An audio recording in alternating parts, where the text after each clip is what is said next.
Bonjour à tous, je vais vous parler une fois de plus de football cette fois-ci. Vous ne le savez pas, beaucoup d'entre vous m'ont souvent vu présenter des émissions de divertissement ou des émissions politiques. Vous ne le savez pas, j'ai couvert aussi plusieurs Coupes d'Afrique des Nations pour plusieurs grandes chaînes de télévision. La première fut en 2008 au Ghana. J'ouvrais la chaîne Vox Africa. Oui, je suis le premier journaliste tant présentateur que reporter de la chaîne Vox Africa, à l'époque basée en Angleterre. Je vais dans la Coupe d'Afrique des Nations 2008 au Ghana, sur cette chaîne-là, et mes émissions et reportages étaient repris par 2STV au Sénégal, Canal 2 au Cameroun et Eurosport France. J'ai ensuite couvert la Coupe d'Afrique des Nations au Gabon et Guinée équatoriale. Ça, c'était 2012-2013, oui, je couvrais pour la chaîne RTN basée au Gabon et d'autres chaînes que je ne citerai pas car certainement pas payées, vous voyez le truc, quoi.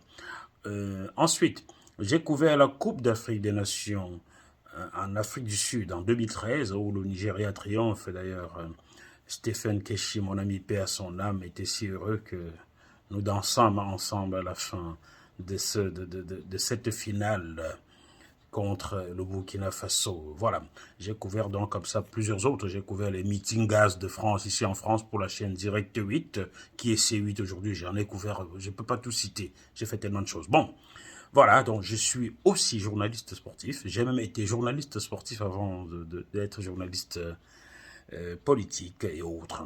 Alors, je vais vous parler de la Coupe d'Afrique, la Coupe du Monde, pardon, je vais vous parler de la Coupe du Monde. Savez-vous la similitude qu'il y a entre Samuel Eto'o et Vincent Aboubakar? Oui, ils ont quelque chose en commun. Et pas qu'une chose, ils ont même deux choses en commun. Sachez que le but de Vincent Aboubakar, marqué le vendredi 2 décembre 2022 contre le Brésil, a permis au Cameroun d'enfin gagner un match en Coupe du Monde. Cela faisait 20 ans et quelques mois que le Cameroun n'avait plus gagné un match en Coupe du Monde. Le dernier fut en 2012, l'été 2012. Qu'est-ce que j'ai dit? J'ai dit des conneries. Le dernier fut en 2002, l'été 2002. Samuel Eto'o marquait l'unique but du Cameroun contre l'Arabie Saoudite au Mondial 2002. Et c'était avant ce 2022, la dernière victoire des Lions indomptables. Il a donc fallu attendre 20 ans pour que Vincent Aboubakar vienne succéder à Samuel Eto'o.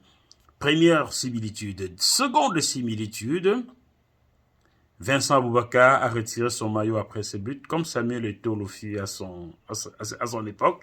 Sauf qu'à l'époque de Samuel Eto'o, on n'infligeait pas un carton jaune à un footballeur qui retirait son maillot pour fêter un but. D'ailleurs, il va falloir penser à abroger cette règle qui inflige un carton jaune à un joueur qui a enlevé son maillot pour célébrer un but. C'est stupide, ça.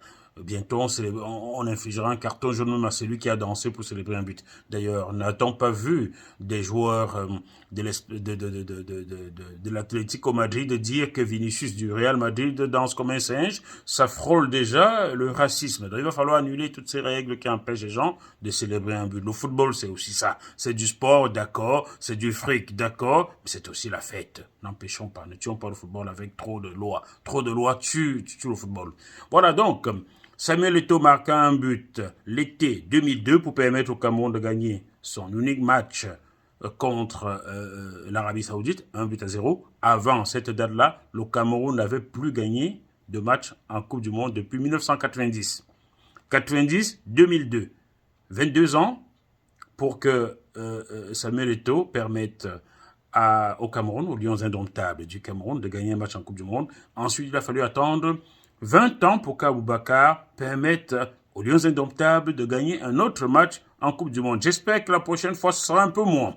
Voilà les deux similitudes entre Samuel Eto'o et Vincent Aboubakar. Prochainement, je vous donnerai une similitude qu'il y a entre Serge Alancon, que vous connaissez peu, et Cyril Makanaki. Restez, abonnez-vous sur le TikTok JMTV plus live et vous apprendrez des choses sur le football et sur des footballeurs, tout simplement. Alors, Je vais maintenant vous parler de l'équipe nationale du Cameroun qui est donc sortie bredouille de cette Coupe du Monde comme des précédentes. Voilà, depuis 1990, le Cameroun n'a plus passé la phase de poule dans un mondial. Bon, cette fois-ci, il a fait mieux en glanant 4 points, ce qui n'avait pas été le cas. Le Cameroun est sorti lors des 2 dernières Coupes du Monde.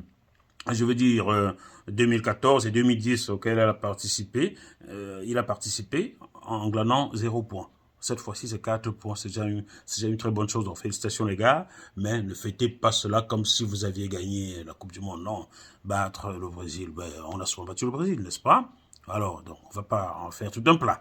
Alors, le Cameroun, c'est 5 victoires en Coupe d'Afrique des Nations. La première fut en 1984 à Abidjan. La particularité que vous ne savez pas, c'est que la chanteuse, celle qui interpréta l'hymne de cette Coupe d'Afrique des Nations à Abidjan, est une amie personnelle, Diane Solo, que j'embrasse très fort. Diane Solo, voilà, qui est ici. Vous pouvez la retrouver dans le bœuf bourguignon sur JMTV+.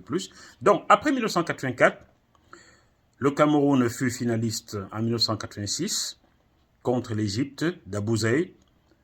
D'ailleurs, le Cameroun aurait dû gagner cette finale-là, mais bon, une certaine mafia s'était installée. On comprend bien, quand le siège de la CAF est en Égypte, le secrétaire général est égyptien, il est mort, son fils lui a succédé, comme si le pouvoir était sexuellement transmissible. Vous comprenez, ça chauffait à l'époque en Égypte. Le climat social était tellement tendu qu'il fallait absolument que l'Égypte gagne cette CAN-là pour apaiser les tensions. Mais sur le plan sportif, le Cameroun aurait dû gagner cette CAN-là car l'arbitrage fut exécrable.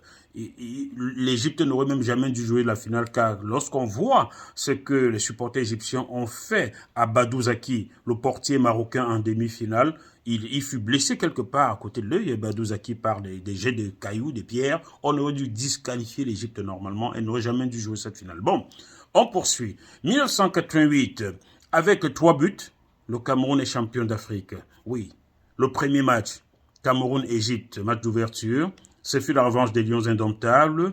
Un centre d'Emmanuel Koundé, tête de Roger Mila, 1-0 contre l'Égypte d'entrée.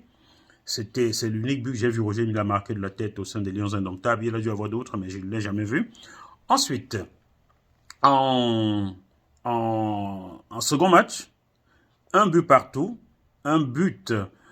Joseph Anton Bell, mon grand frère, prit un but de feu Samuel Okwaradji venu d'ailleurs. Contre, je crois, un but, je ne sais plus de trop qui, j'ai oublié, vous allez me le rappeler car vous êtes aussi fouteux que moi.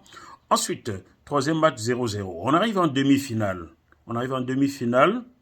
On tombe contre le Maroc. Vous vous souvenez de ce match, pour ceux qui sont un peu plus vieux que moi, ou qui ont mon âge, cette demi-finale où, d'entrée, Paul Fédé rate un penalty.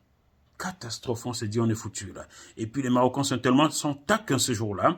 Vous vous souvenez, il y a un qui a craché sur André Kanabik et un autre, Aziz Bouderbala, qui poursuivait Émile Mbou sur tout le stade et l'arbitre ne lui a jamais infligé un carton jaune.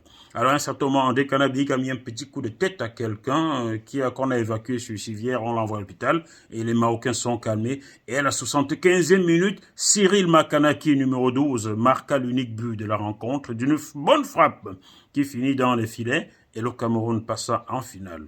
En finale, j'avais dit 3 buts pour gagner le tournoi, non, c'était plutôt 4.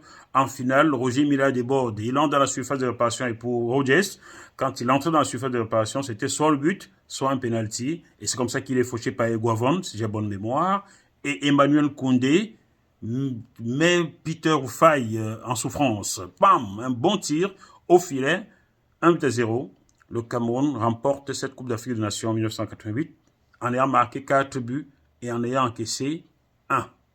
Roger Mila fini meilleur buteur avec 2 buts marqués, je crois bien, si je ne me trompe pas. Oui, c'est lui qui avait marqué déjà contre le Nigeria en match de poule. En match de poule, oui, donc il a marqué 2 buts contre l'Égypte et contre le Nigeria. Ça lui fait 2 buts. Mais il n'est pas le seul meilleur buteur. C'est une CAN bizarre où il y a eu beaucoup de meilleurs buteurs, car Roger Mila avait 2 buts, il était meilleur buteur, meilleur joueur. Il y avait Ben Badi, Abdoulaye Traoré de Côte d'Ivoire qui avait marqué 2 buts également. Il y avait Lakhdar Beloumi. Oh là là, quel magnifique Lakhdar Beloumi. Ceux qui l'ont vu jouer savent que Zidane, oui, il était bon, mais il a quelque chose en deçà de Lakhdar Beloumi, l'Algérien. Voilà, Lakhdar Beloumi, qui finit aussi meilleur buteur avec 2 buts marqués. Ensuite, 1990, rien de bon. Il fallut attendre